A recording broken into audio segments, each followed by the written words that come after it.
নমস্কার, আপনাদের সবাইকে বুবাই লাইফস্টাইল ব্লগে স্বাগতম।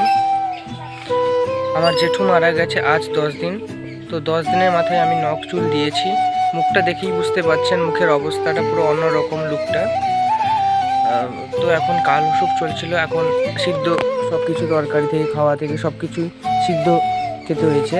তো আজকে নয়, কালকে নখ চুল দিয়েছি। আজ 11 দিনের মাথায় ঘিমুল খাবো। তোমরা অনেকেই প্রশ্ন করতে পারো যে জেঠু মারা গেছে তুমি কেন নেড়ো হওনি। অ্যাকচুয়ালি ব্যাপারটা সেটা নয়, কারণ আমি যেখানে কাজ করি, আমি তো যেহেতু একটা ফ্রন্ট অফিসে কাজ করি, তো ওখানে কিছু রুলস এবং ফর্মালিটি আছে, ওই কারণে আমি নেড়ো হতে পারিনি। এটা আমি খুব দুঃখিত। যাই হোক, তাছাড়া বাইরে যা গরম পড়েছে, শুধু চারপাশটা দেখতে পাচ্ছেন, শুধু রোদে পুরো একদম মানে পুড়ে যাবে লোক। বাইরে বেরোলে যেন অবস্থা খারাপ হয়ে যাবে। 48 ডিগ্রি সেন্টিগ্রেড। অ্যাকচুয়ালি আমরা গ্রামে থাকি, তবুও আমাদের এত গরম লাগছে। চারপাশে শুধু দেখতে পাচ্ছেন গাছপালা। যারা শহরে থাকছেন তাদের আরও কত কষ্ট হচ্ছে। দেখুন, আমরা আমাদের নিজেদের ভুলের কারণে আমরা আজ এত গরম সহ্য করতে হচ্ছে।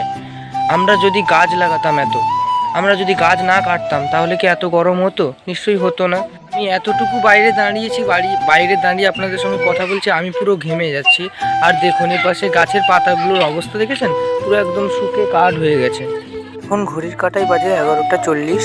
তো ওখানে ঘিমুল খাওয়ানো শুরু হয়ে গেছে। তো এখন সবাই ডাকছে, স্নান করতে হবে। তো চলুন, একদম স্নান টান করে আপনাদের সঙ্গে দেখা হচ্ছে। তো এখন আমি স্নান টান করে রেডি হয়ে গেছি। এখন আমি যাচ্ছি ঘিমুল খেতে। আমি যেহেতু 2টোর সময়ের দিকে গেছিলাম, তো ওই কারণে সবাই তো ঘিমুল খেয়ে নিয়েছে, তো আমি একমাত্র বাকি ছিলাম। তো এই কারণে একটু ফাঁকা, ওপাশে রান্না বান্না হচ্ছে।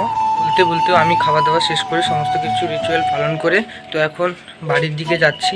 আর আপনাদেরকে অসংখ্য ধন্যবাদ আমার সঙ্গে এতক্ষণ ভিডিওতে থাকার জন্য। দেখা হবে নেক্সট কোনো ভিডিওতে খুব তাড়াতাড়ি। তত করে সবাই আপনারা ভালো থাকবেন, সুস্থ থাকবেন, আর আমার ভিডিও দেখতে থাকবেন।